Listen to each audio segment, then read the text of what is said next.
好，大家好，今次我講先啊，冇錯啦，又係今個星期嘅本土旅遊團嘅時間啦。好，介紹大家先啊。首先咧，呢度有3個人，佢係阿 Man， 佢係阿伯，冇錯，你好。今個星期又見面啦，佢係唔介紹住 ，OK。咁今個星期本土旅遊團，我哋點解會又係咁樣咧？咁梗係咁噶啦，一定係有仔啦，有女啦，係咪先嚇？有人唱歌啦，哇！呢個真係好恐怖。唉，下次我哋都係走翻入去，我哋唱好過真係，頂佢個肺真係。頭先哇，係啦，大合唱世界 key 真係。如果聽到音樂，大家唔好選擇。我會選擇買飛入場。唔係，我喺度頭先有超級無敵估歌仔咁嘛，聽咗半首先知佢唱緊乜，真係陰功。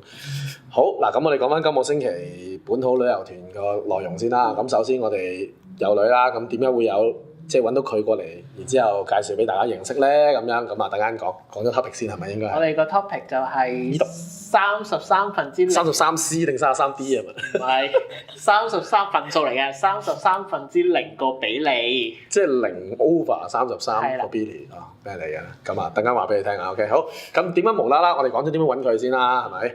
咁點解會揾佢做我哋嘉賓咧？咁主要個原因就係秉承前頭嗰幾集大號日本妹同埋呢個澳洲 Flirting Holiday 之後，我哋有來自台灣嘅朋友，台灣嘅代表係啦，台灣留學生，但係佢又係香港人嚟嘅。我哋揾唔到真台妹，我是半個台灣人，半個台妹，半個台妹。OK， 咁啊，所以就好啊，即係朋友介紹，就係又係阿小林啦嚇，跟住一話喂你好。即係我哋都有要求㗎，我唔係話你一介紹女俾我識我就喂好咁樣㗎 ，OK？咁所以係你一彈嘅，我嘅榮幸。講呢啲，咁於是我哋咁當然都係例行公事啦。BB 先就係出嚟講下，喂究竟有啲咩內容可以傾下，即係或者做我哋呢集個嘉賓嘅時候又傾啲乜啊咁樣。咁點解會係呢個 topic 咧？就係我哋一坐低食飯嘅時候，突然之間就講呢個話題。佢有好多選擇嘅，佢有讀過台灣讀獸醫啦，讀嗰啲咁樣化驗嗰啲嘢，我哋都全部唔要。或者佢係一個羽毛球運動員咁啊，啱我啊，我都可以做羽毛球揾佢，但係都唔要，因為我哋諗過啦，如果揾一個會打羽毛球嘅佳麗同揾一個台灣留學生係香港人，但係又係混血嘅喎，本身係啦，咁我覺得呢個可能性係低啲嘅，咁所以就做呢樣嘢啦咁樣。咁但係一傾落嘅時候，點解會係33%個比例咧？咁因為一吹開水嘅時候咧，佢就話：哇，即係我哋講開，咁梗係咁問下㗎啦。你要作為一個咁受歡迎嘅節目啊嘅一個女嘉賓嘅時候，咁佢問下：咦，你平時受唔受仔歡迎㗎？係咪先？咁一問嘅時候，哇！佢話佢有33個對象出現過。對象。咁於是監製就話啦，包括晒男朋友啦、追求者啦、搞曖昧㗎啦，同埋唔知咩啦，爭啲一齊㗎啦。咁跟住阿監製就話：33個你記得晒㗎啦？佢話係啊，我1至33數俾得。我話咁啊唔好。如果我個節目係做1數到33咧，就數到你。我有30幾集啦。唔係你要改網名㗎啦，你改網名改叫人盡可夫啊！你明唔明？嚇乸死人㗎！我以前打機嗰日個網名叫人盡可夫，係美夫個夫啊。OK 係啦。冷靜啲。OK 咁所以咧講開33嘅時候咧，但係我即刻喎咩啊？咩啊？你以為係嗰本書其實係24個比例嚟㗎？咁我即刻我記錯咗係33個比例。咁於是笑咗好耐咧，3條友低能咁樣笑咗好耐之後咧，我哋就得出個結論就係好啦，今集嘅主題就係呢個。咁但係點解係33%咧？節目最尾話俾你知。節目最尾話俾你知 ，OK？ 好，咁我哋首先講呢個 topic 嘅時候，咁講咗你其他經歷先啦。嗱，33個對象，你竟然數得出啦，第一。係啊。真係記得嘅。第二就係咁因為你作為香港嘅代表，咁啊去接觸咗台灣嘅代表啦，就係喺香港呢度亦都有同香港嘅代表交流過啦，咁亦都有同馬拉嘅代表交流過啦，咁所以好國際化。係好國際化。咁究竟當中幾個地方嘅佳麗，唔係幾個地方嘅選手咧，有啲咩分別咧？就係我哋今集內容想探討嘅出嚟嘅結果啦，咁樣。咁所以咧，我哋先講下你既然有33個話，咁究竟有啲咩奇葩可以同大家分享下咁樣咧？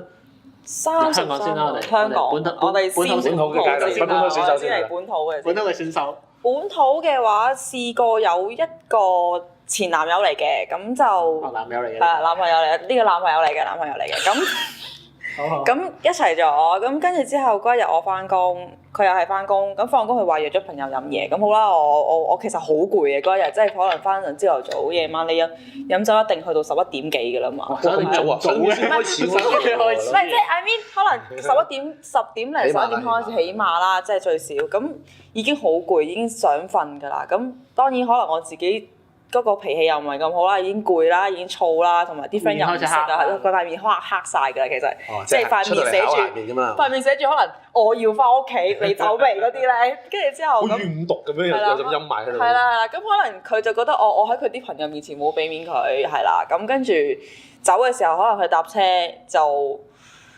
準備截車嘅時候，佢睇我開始發老脾，跟住之後就將我擁咗落個地下度，然後就中我個頭咯，係真係好似摔跤咁，睇到有人摔嗰啲叫咩？摔跤咁樣砸落去，然後係咁中佢個頭，就係目標就係要將佢中暈，會死嘅喎。係啦，咁又冇。而佢嘅身材係比起我更加瘦削嘅，即係佢係可能我諗45公斤度。佢唔識用力啫，佢好瘦，佢真係超級瘦，即係。如果唔係你死咗㗎啦，應該。係啊，佢好撩啦，超級撩咁。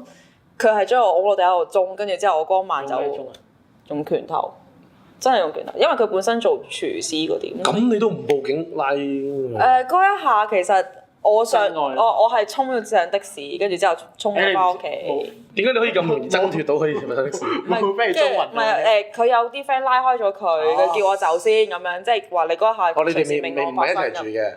一齊住就悲豬咯，真係。翻咗屋企先，跟住然之後再打過。係啦，打埋 round two 咯。係啦，咁跟住之後後尾我媽咪即係我翻到屋企我就喊晒，我媽啱啱起身佢就奇怪，咦你有咩傷勢啊？塊面呢度係瘀咗青咗。咁唔係呢度。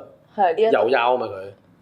我唔知喎。佢右腰，你咪左邊面受傷。我唔清楚，總之呢度損咗啦，同埋即係啲腳都跌損咗嘅。咁攞地擦損。係啦，佢其實上到的士，因為嗰個的士司機睇住佢打我嘅，佢就話：不如我車你去醫院啦，好唔好啊？車去差館啦。係啊，車我去醫院差館，即係驗傷先嘅，通常都係。跟住之後，跟住我嗰下就唔好啦，你車我翻屋企啦。跟住之後嗰個司機就不停勸我話：呢啲咪真嘅。係啊，呢啲佢話。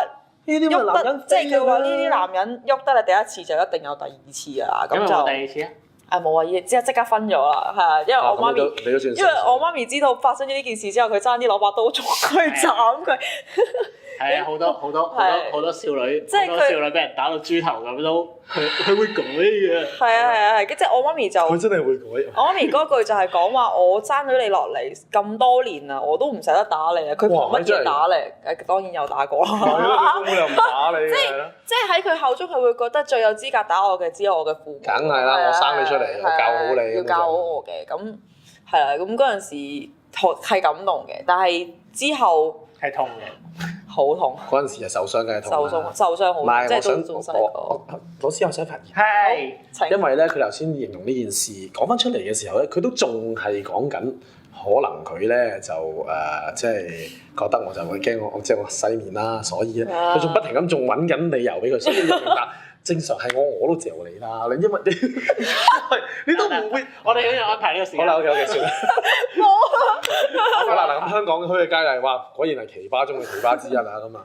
咁啊，我近年都聽好多啲案例嘅，咁啊，但係你都算犀利嘅，真係算好嘅，即係走得快。physically 中。physically 即係走得快，即係呢個緊要，好緊要。即係我奉勸各位嘅即係電視機前嘅看官，真係嘅，你記住。佢中得你就會咩啊？又會有第二劑啊！唔好話第二劑就會有第200劑嘅，你信我啦！你想結咗婚生咗3件出嚟之後，然之後湊埋啲僆 can 去揾社工去嗰啲咩中途宿舍嗰度比，咁你就 PK 到時你明唔明？係啦，一中即走，梗係啦！唔係因為你老豆老母先打得你啊，而係其實係冇人可以打得你嘅，呢個正常。係啊，正常喺呢個地球上高，應該冇人一生出嚟就有權利係可以嚼 Q 你。咁正經嘅咯，我哋個節目。係啊，好正面啊！突然間。梗係啦，不嬲正能人嚟㗎嘛，係啦。好啦，咁講咗香港嘅選手啦，咁我哋講下台灣區嘅選手啊。台灣區嘅選手。啲咩奇葩講嚟聽下先。哇！呢個直頭係我人生中影響最大嘅一個，因為。嗱，其實我去咗台灣就3年度啦。啱啱去台灣嗰陣時，真係肥妹仔，即係70。報個數出嚟。73公斤。你介唔介意咧？我哋事後，你今日我哋事後將你嗰張相絕對可以擺上 Facebook 我哋個 page 可以。佢咁樣，佢咁嘅身形。差唔多我同你講啊，我真係嘅，呢度開埋期票。佢咧，我揾佢錄多集。唔係呢度，唔係我哋呢樣嘢，我哋錄多集講咩咧？我哋講教你哋點樣減肥。嗱，你記住我咧，我冇咗15K 啦。佢咧前後冇咗幾多？22啊，冇咗22、23 K 啦。73減到而家51咯。咁我有冇22 K？嗱，點樣可以做呢個效果？我哋揾埋阿鐵男過嚟做。我哋講佢哋點樣喺一個健康唔使食減肥嘅情況之下做到呢樣嘢。係啦，運動當然唔使做。我哋得，你都得嘅。你都得。今日係冇正面啊！因為超級正面。你好似改咗我哋嘅照計路線啦。啊，即係我哋不嬲係負能量嚟㗎。OK 啦。咁我哋可以翻返去就係講翻台灣嘅呢個選手先啦。咁佢係即係追咗我差唔多1個月2個月到啦。咁點樣識嘅咧？我追你係當其時你係73公斤嘅。我73公斤，真係最肥。真愛啦呢啲咪真愛啦，係咪先？都追咗我2個月，咁係啊，竟然會追我。佢係咪近視啊？或者點樣？但係佢都真係好撲街，我同你講。品味呢啲嘢唔係嗱，好個人。如果佢真係咁個人品味，佢就唔會之後就咁要求啦，係咪先？唔係佢。唔好意思咗啦，你哋繼續先。咁2個月咁又出去食飯啊，去唔同嘅地方玩啊，睇戲啊，又帶我去台灣唔同嘅地方。咁嗰下會覺得哇！呢個男仔好浪漫，好浪漫，真係好浪漫，安安排得好。即係我出去，我就係話我想去邊，佢就已經安排好全日。有邊啲地方去？你台灣嗰啲有冇坐啲叫咩機車？有成日都有。話你200幾磅？冇200幾啊嘛，73幾冇73冇咁錯，150到啦，150到啦。咁73 156啊，唔好計啊！哦，160啫，啫嘛。係咯，啫嘛。咁之後真係一齊咗啦，一齊咗，成功俾佢追到啊！哇，咁浪漫嘅男仔係咪由台灣啊？一齊幾耐㗎？最後尾一齊咗1年嘅，一齊1年。你繼續。係啦，咁一齊咗。真愛冇乜。係咁打斷咗我哋。冇乜特別啊，冇乜特別啦，係咪先？但係點知一齊咗第2日就同我講。第2。寶貝係啊。正撲街嚟嘅呢啲真係。即係普通話寶貝啊。寶貝兒。如果我要你減肥，你會怎樣？即係我如果要寶貝，如果我要你減肥，我哋觀眾識聽㗎。首先一開始寶貝好 sweet，後邊叫我減肥，即刻成個由天空跌落地面。地面。但係佢喺都好冇地獄。佢追你嗰2個月係冇講過肥呢個。冇，即係佢好樂意去帶我去食好嘢啊嗰啲嘅喎。但係佢有份做肥你㗎喎，真係。係咯。我懷疑啲73公斤係嚟自佢，唔好啦。健身教練嚟㗎。佢有3公斤啦。跟住之後咁。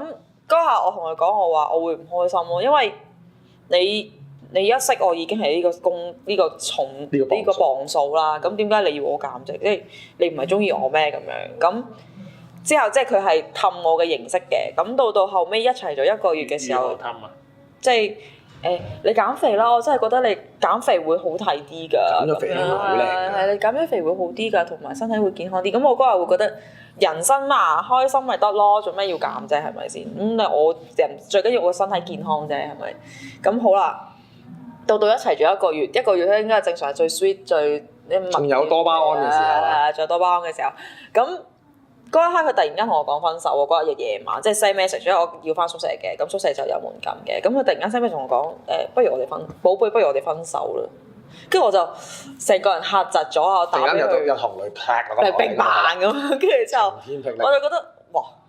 嗰日朝頭早我哋仲好地去玩啊、睇戲啊，咁突然間夜晚又會話要分手咧咁樣，跟住之後開頭佢就話其實佢想結婚，因為我係學生，佢等唔到咁耐。嗱，呢個絕對係藉口嚟㗎，我想講，絕對係藉口嚟㗎。有啲難啊！後尾傾咗成晚，再後尾佢就話其實最終目標咧就係想用呢一樣嘢逼我減肥。佢就話好啊，咁我繼續同你一齊，但係如果我要求你減肥，咁你 O 唔 OK 啊？咁樣跟住我就好逼於無奈咁，我好咁咪減咯。有心入邊就心諗你又仆街啊！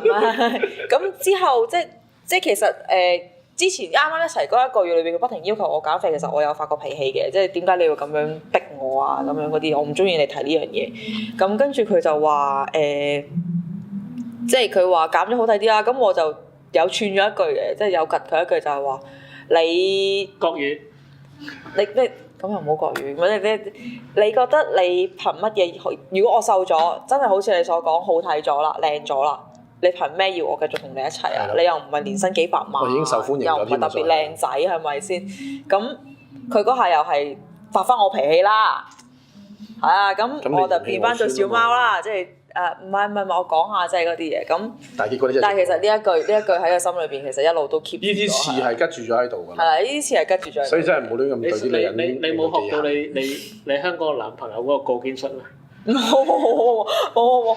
咁跟住係即係慢慢我都開始用唔同嘅方法減肥啦，即係節食啊、做運動啊，一日可能跑1個2個鐘頭跑步啊咁樣咁。你跑2個鐘跑1個鐘頭，你跑幾多 K 啊？呢度唔係我哋討論嘅問題，唔好意思啊。我係慢跑嘅，即係唔係計距離嘅，因為學校係啊 keep 住喐有出汗力，咁真係成功慢慢嗰陣時係減到去60公斤左右啦，即係真係瘦咗10 kg，用咗1年。其實係好急嘅呢樣嘢，我嗰陣時用嘅方法係太癲啦，根本上成個人個身體都係差咗嘅，係啦，抵抗力又差咗，精神又差咗。係啦，因為太急啦。跟住下集嘅內容咪咧？唔係，即係有唔好講到你下集嘅內容嘅係。唔係即係唔健康嘅減肥方法啦，咁真係成功瘦咗嘅，瘦咗佢亦都越對我越嚟越好。係啦，真係好好㗎，即係我發脾氣啊，或者我要啲乜嘢啊，或者開始你可以反客為主啦。反客為主啦，即係我想要乜或者我想做啲咩，佢都會遷就我啊。跟住連佢啲屋企人都話我瘦咗真係靚咗喎咁樣。你老揈啊！你啲眼光咁差㗎，你一開波應該已經發現到啦，係咪先？有冇點去追我啫？係咪先？你而家先要證實引證喎，係咪先？但係其實呢一年裏邊同佢一齊係好攰，因為成日嗌交。你做運動嘛？哇！大佬每日跑2個鐘真係好攰啦。做運動㗎，其實係因為做運動你會同埋。因為唔健康嘅減肥方法會令到個人有個情緒嘅問題，冇咁精神，即係會有情緒病喺度嘅，係啦。咁唔好講話去到病先啦，你諗下真係你去肚胸嗰個情況真係發冷震會打人㗎嘛。呢啲我哋下一集內容嚟嘅，唔好再講啦。好，跟住咁其實嗰陣不停嗌交，跟住最後尾結果就係飛咗佢啦，直接佢1週年嗰一日啊，好似係1週年嗰日第2日，我就同佢講。不如我哋分開啦，跟住拜拜。其實因為同我一齊1年真係太攰，同埋精神狀態真係越嚟越差，即係我會覺得呢一下我頂唔到落去。跟住肥翻係嘛？有翻轉頭肥翻2-3公斤，之後就繼續2-3公斤啫。繼續用翻一個健康嘅方法去瘦啦，即係真係做運動啊。其實我而家2年都係瘦咗8公斤到啫嘛，咁2年瘦8公斤，其實我覺得係 OK 嘅，好過你1年瘦10幾公斤啦。係啊，即係慢慢咁樣。咁呢個基數大細嘅問題啦。係啦，咁而家就係咁咯，即係分開咗，反而個人開心咗好多。還好啦，再健健康康先。我會再努力啲，我會再努力㗎。其實唔係一定要瘦，但係健康即係 firm 啲咯。真係健康咯。因為女孩子嗰個時候都係泡啊嘛，即係你做多啲運動咪會 firm 啲咯。係啊，游水嗰啲啦。係啊，繼續。好，繼續咁啊！既然兩邊嗰個地方嘅選手咧都各有千秋啊，都係啲絕世 PK。香港又有，台灣又有。香港喐手喐腳又有啦，台灣喐口嗰啲賤人又有啦，係咪真係？好啦，咁既然係咁嘅時間，咁我哋再繼續去 compare 下啦，係咪先？有馬來西亞嘅。係講馬來西亞。馬來西亞，哇！你都幾國際化嘅啫。唔係，因為我讀東南亞嘅啫。因為我讀嗰間學校主要係僑生唔同地方嘅人嘅，咁有馬來西亞嘅，咁我注意到係可唔可以話佢 PK 咧？又好似唔係嘅，唔係每一個嘅，唔可以一竹篙打沉一船人嘅。等佢哋自己等佢哋自己判斷。係啦，只不過係嗰陣時我冇男朋友，佢亦都冇女朋友，但係佢有個比較仲追緊嘅女仔啦。佢話佢有個追緊嘅女仔。佢有個追緊女仔，咁佢就唔開心，咁就叫我陪佢食飯啊，行下即係公園啊嗰啲。好，跟住之後一路行下，突然間佢唔開心喎，咁啊攬住我啦，咁朋友攬冇乜所謂啦，攬係咪？咁突然間嗰一下，佢就錫咗落嚟。咁突㗎？係啊，即係佢攬下順勢咯，可能。本身可能係一個好浪漫嘅愛情故事嚟，你而家好似好厭惡咁樣。好厭惡，其實好厭惡，即係嗰下係我以為佢真係中意我嘅嗰一下。因為佢中意你，所以先咁嘅行為。係啦，所以先咁嘅行為，即係可能我太單純啦。咁你又想自己話自己太善良？唔係，唔係啊！我唔想㗎，我唔想㗎。只不過即係嗰下實咗咁個心就深。繼續錫落去啦。錫咗一陣啦，咁跟住之後翻學校翻宿舍啦，咁哇跟住之後一齊翻宿舍，一齊翻宿舍，咁佢有佢嘅宿舍，我有我嘅宿舍㗎。好亂啊！好亂啊！咁跟住之後後尾幾日佢都冇聯絡我喎，之後咁我就奇怪，你錫咗我其實有 BB 㗎嘛？即係至少你都同我講翻我哋係男女朋友啊，定係一場或者確認翻個關係，確認翻個關係啦，係啦，咁佢又冇又唔拖唔水唔嗲唔吊，咁唔開心。我中學我都有做呢仆街嘢，但係冇嘢啦。咁抌低啦，即係當冇事發生過啦，只可以到後尾。數日後。唔係數日後啊，數個月後。哇！都好立落下喎，你馬拉兩個月後啊，佢終於有反應啦。又係突然間，即係又係啊，好似係我功課有問題，即係我真係自己温書温唔到，讀唔到。咁佢讀書好叻嘅，咁我就揾佢幫手話：你教一教我啦，咁樣。哦，佢終於主動揾我啦。等咗你煲咗幾個月。等咗你兩個月都唔揾我㗎。即係真係唔識，所以我講我哋而家係男方嘅心態。OK，繼續。哦，原來佢係咁諗啊！好，跟住咁温緊書温下，又係突然間走去熄咗盞燈，跟住就走嚟錫我啦，即係攬住我錫我啦。咁我就温緊書㗎噃。唔係温，其實走㗎啦，我哋真係要換衫。咁可以靜啲温書咯。咁你準備走嘅時候，佢就突然間大家準備走，咁閂埋道門，跟住錫我啦。喺邊度嚟？我想問下。課室。哇！咁好嘅，你課室咁方便嘅。學校嘅課室夜晚都開課，係啦。咁跟住錫完之後，我就問佢其實我哋而家係咩關係？即係當然順勢問佢啦。佢話你唔好諗多咗。哦，簡單啲嚟講，即係水泡啦。唔係水泡。水泡都乜嘢？係齋錫唔夠，齋爭唔純愛啊！呢啲係咪真係純愛啊？呢啲咪純愛咯，我俾你聽。哇！好傷心啊！呢一句我覺得。係啦，咁係咯，即係我就嗰下覺得，哇！你咩人嚟㗎？咩人嚟㗎？點解可以咁不負責任㗎？你係嬲佢，點解冇再進一步咧？係咪？佢係嘴痕啫，其實主要係。唔係，如果你嘴痕，你唔好嘴我啊，大佬啊！我好易動情㗎。睇到你天生異品，覺得你嘴唇應該同佢嘴唇有少少相似，可以試試咁樣，試試又覺得係唔啱。我信佢一條臘腸咁樣兩條臘腸，咁跟住就冇再聯絡咯。不得了呢啲真係。係啊，即係馬來西亞嘅男仔。其實你係咩嚟㗎喎？我係咩嚟㗎咧？請問？撲街磁石啊嘛！你先上冇啦！你先生都係撲街嚟嘅。我哋而家調翻轉，我哋去咗台灣1年啦。咁你我去咗3年。哦，係喎。3年。第一年2温係啦，3年啦。咁你覺得台灣嘅男仔或者台灣嘅女仔同香港嗰啲有啲咩分別咧？其實我個人認為啦，台灣嘅男仔係好大男人，超級大男人。即係我之前台灣嘅男朋友係一齊之後，我哋係好笑，唔關事啦，唔關事啦，唔係肥啦，即係相處啦。講緊我哋其實冇乜個兩個人嘅拍拖節目嘅，因為每一次拍拖都係同佢成家人出去㗎。即係佢 suppose 係可能我哋係佢女朋友咧，係順便做埋老婆嘅本分，即係所謂本分即係咩咧？照顧埋佢屋企人嚇，屋企人咧家姐有啲女有啲仔，我記得佢有4個仔女，四個侄仔侄女啊，湊埋佢哋一齊啦。以結婚為前提嘅交往。跟住之後佢阿爸阿媽又係對我呼呼喝喝嗰啲咧，即係完全當你係新抱咁樣。未來新抱係要教嘅。係咯，但我一齊住1年啫喎。都唔夠喎，但係呢1年裏邊，其實我同佢出街兩個人出街嘅次數，可能10隻手指數得晒。其實咧嗱咁講，唔好介意老師嘅打岔。其實我又咁認為，如果拍拖嘅話咧，即係我自己經驗啦，我會當然會有兩個人一齊嘅時間啦。咁但係其實都會有兩個人一齊喺一啲群體入邊去飾演一 pair 人嘅角色。咁但係理論上就應該可能譬如我嘅朋友啦，譬如你嘅朋友啦，或者譬如我哋一齊共同嘅朋友啦，或者屋企人啊咁樣，好正常。但係如果你話全部都一定係同人哋一齊嘅話咧，真係唔得。就真係問啲咯。係啊，即係我成日都問佢，其實我哋兩個幾時可以一齊出去拍下拖啊？我唔要求啲乜嘢，至少睇個戲都好啊！即係又真係嗌咗好耐先可以兩個人去睇戲。跟住我知你飛佢啦。即係所以嗰1年係好攰咯，即係成日都話點解我哋唔可以兩個出去拍拖？唔係，即係點解我哋唔可以兩個正常拍拖？但係香港即係同埋台灣男仔唔知點解好 enjoy 做工具人㗎。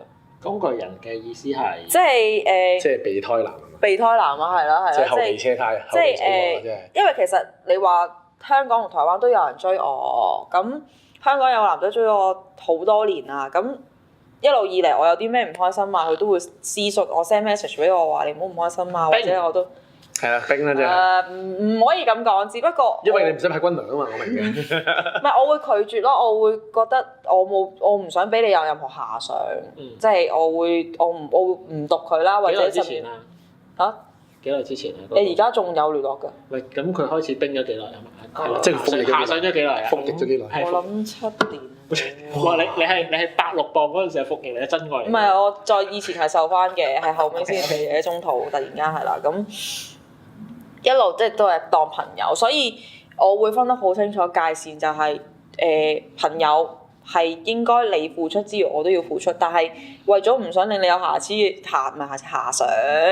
係啦，咁會有個好清楚嘅界線喺度啦，咁所以我唔知係咪因為咁樣佢反而更加不停咁樣去攻勢啦。嗱呢個就係分別啦。嗱，呢個就係台灣同香港嘅男仔嘅分別。係啦。因為你冇正面咁拒絕佢，但係你把口就話住你唔俾遐想佢，其實就已經俾緊遐想佢啦。我有俾。於是佢就繼續不停咁樣，我要發動多啲攻勢。我相信真愛係會成功嘅。嗱，香港嘅人會咁樣，香港嘅男仔係啊，唔好停嗰隻啦。OK。咁而台灣嘅頭先佢所講所謂工具人或者備胎男嗰隻咧，佢哋會係覺得就係話我有呢個資格，有呢個身份去做你後備嗰個。雖然我不嬲都知道你一定要黐翻去揾嗰個㗎啦，但係咧我能夠喺身根嗰度睇住遠距離咁望，只要你幸福我就幸福啦嗰啲咧，真係恨㗎。咁所以你真係幸福啦，咁恨。咁於是咧就得出個結果就係咩咧？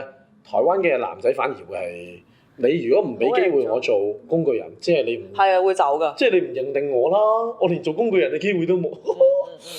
好恐怖呢件事。係即係咁其實一個香港叫咩女神級嗰啲，可以入邊去到台灣係可以湊一隊軍隊嘅喎。冇錯。如果香港嘅娘嘅話，過到嗰邊係可以喺因為除咗個總地區人口係多我哋3倍之外，我諗軍隊嘅數目應該唔止龐大3倍。成排都跑。應該會好乸大友啊！同埋我自己會，即係其實香台灣女仔啦，台灣女仔睇男仔都有唔同嘅一套，即係喺香港男仔喺台灣嘅女仔眼中係好受歡迎嘅。其實我想講，因為台灣女仔會覺得你真係叫我去台灣，你可以試下我。有台灣發展。因為本身台灣女仔就係唔中意台灣男仔工具人呢個性格，即係佢會覺得你好蠢啊！即係做工具人根本就係蠢嘅。同埋某程度上工具人個感覺俾到人就係、即係講得仆街啲就托柴都唔撚識轉駁啊！係啦，有啲好無謂堅持嚇。堅持嗰啲咩咧？佢哋有一個我中意過㗎啦，即係佢就會話我俾自己一個承諾，就係我成個大學1年班我都唔會拍拖啦。佢主要其實呢個片係彈你啫，係嘛？如果排隊嗰個係林志玲或者係啦，諸如此類啦。楊丞琳啊嘛，係應該都會好即刻俾佢反應。係咯，佢除褲除得慢都陰公咁咪先。OK，咁好啦，因為佢可能要拼轉係考啊、轉校啊咁樣，所以佢要考試專心讀書，我理解。但係佢另外一方面又唔知點解又好同另外一個女仔曖昧咁樣。係咯，咁我想問佢哋啲堅持喺邊？嗱，嗰個女仔就將佢當成工具人咁樣做。因為佢好幸福咁，覺得自己想去做工具人。係啦，所以佢就你未懂得玩弄佢嘅手段。係咯，都是我的錯，都是我的錯。你轉頭會翻佢㗎嘛？學習少少，佢感受唔到要轉兵役過嚟你嗰邊啊。係啊，學習少少。我呢一世都學唔到。涼的技巧過去收復一隊兵翻嚟啊嘛。完全唔得，咁但係。香港台灣女仔會覺得哇，香港男仔有獨立思想，有自己嘅理想，識氹啦，同埋佢會識得去諗好多唔同嘅嘢啦，例如點樣去揾錢啊，或者點樣可以令到自己更上一層樓啊。咁佢哋係好欣賞上進心嘅男仔，有上進心嘅男仔，我覺得你哋可以考慮下，即係台灣女仔咧，有演技嘅，係啦，因為台灣嗰邊佢哋係家庭觀念比較重嘅，所以咧，當你識到一個台灣嘅女仔做咗女朋友之後，又有上進心又孝順，係啦，咁我可以擔保咧，呢一個係絕世好老婆嚟嘅。即係溝台妹嘅方法就係要扮演好有上進心同埋好孝順顧家嘅。咪最好係真係有啦。如果唔係真係冇嘅話，就扮演咯。係因為台灣女仔佢哋真係會將男朋友視為自己嘅老公去服侍㗎，咁跟住哇，咁就哇！呢啲不得了，呢啲我哋跟住講。我好開心啊！我哋嘅節目今日就喺度 end 啦。我哋嘅決心就係，如果你想有台妹服侍嘅話，你冇你都要扮，你知唔知？咪即係佢哋會照顧埋你屋企啊，或者佢哋會喺度，即係佢哋會好顧家。我有問過一個問題嘅，就係你有冇識得啲台妹嘅朋友喺香港嘅？我盡量揾，盡量 call 佢哋。我哋揾真台妹上嚟。有真係我哋彈咗呢個假台妹就冇啦，衰真係。半個啫。喂，佢仲有好多集㗎，你冇咁樣。我已經諗定好多集㗎啦，OK，好多內容佢其實好豐富嘅，OK 嘅。咁好啦，嗱嚟到我哋節目嘅尾聲，吹下，好快夠鐘啦，係咪先？冇錯啦，咁於是咧，我哋又嚟翻秉承翻我哋節目以往一貫嘅傳統，我哋有3個問題咧要問我哋女嘉賓嘅，佢好緊張，因為我哋冇同佢講到今次問啲乜嘅，今日都係嗰啲問題啫，證明冇睇過我哋節目啦。冇錯啦，第一個問題就係你會唔會介紹你自己啊？如果會嘅話咧，就對住 close up 嗰支鏡，然之後自己用你最殺食嗰個眼神1、2、3嗰啲咧，去同佢講你叫咩名啊咁就得㗎啦。我好似冇呢啲係啊，咁你哋點樣稱呼我？我要嘉怡啊咁嘅國語啊，嘉怡沒有啊，就是台灣的男生或者台灣的同學都會喊我貓那麼簡單，因為我很喜歡貓咪，然後性格也很像貓咪吧，就是我的性格就是那一種喜歡就喜歡，不喜歡就不喜歡，我不爽你就是直接寫在臉上的那一種，聽得懂嗎？嘿，跟你們打個招呼哈。嗨，台灣的朋友。平常我不說國語的啦，今天這一集裡面我特意要講哈，你聽得懂的這一段聽得懂。聽得懂啊，聽得懂他們講。我打遊戲機的。我哋唔會加字幕嘅。咁啊，我哋唔理呢忽，我哋疏忽咗香港嘅觀眾。咁第二個問題咧就係嚟啦，咁你可以答有啦，可以答冇啦，可以答唔揾。我哋解釋翻嗰個題目。就已經有答案嘅。係啦，就係點解係我哋係問咩咧？就係你而家有冇男朋友啊？而家冇。係啦，嗱，佢已經可以用斬釘截鐵話俾你聽啦。冇。所以點解係33%咧？因為零除什麼係等於零嘅，OK？係㗎。所以係而家係冇嘅，OK？就咁簡單。咁啊，大家自己諗下，OK？咁啊，如果你有想要佢嘅 contact 嘅話咧，你會 at 我哋個 Facebook 群組㗎嘛？自己揾啦。請跪拜咁樣。試下跪吧。好啦，咁啊，第3個問題咧，咁就唔使問㗎啦，其實都講咗呼之欲出㗎啦，不過都循例問下啦，就係我哋本土旅遊團嘅觀眾本土旅遊團嘅觀眾咧，喺未來喺我哋呢個節目入邊有冇機會再見到你呢？點解要做減肥咧？唔係減肥呢個 topic，有，你哋記得一定要睇，知唔知？我一定要超級勵志。係啊，真係。絕對可以勵志到你哋，令到你哋成為一個開心嘅人嚟啦，係咪先？所以咧，絕對係冇問題嘅呢方面。佢做得到，你都做得到，咪要咁樣嘅係咯。係啊。跟住，但係好似其實方人執咗。我哋仲有小食堡。我哋嘅節目唔係走呢個路線，我哋唔係走勵志嘅路線嘅 ，OK。好，今個星期時間咁上緊差唔多啦，咁就下個星期嘅時間再同大家見面。本土旅遊團，國語，拜拜，拜拜。下個禮拜再見咯。下個禮拜再見咯，記得我哦。拜拜。收工。